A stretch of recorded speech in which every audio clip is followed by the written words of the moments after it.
కన్నులకే తీయదనం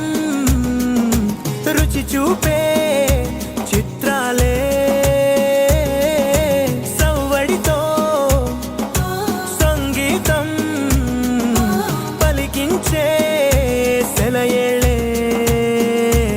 పూల చెట్టుకి ఉందో భాష అలల మిట్టుకి ఉందో భాష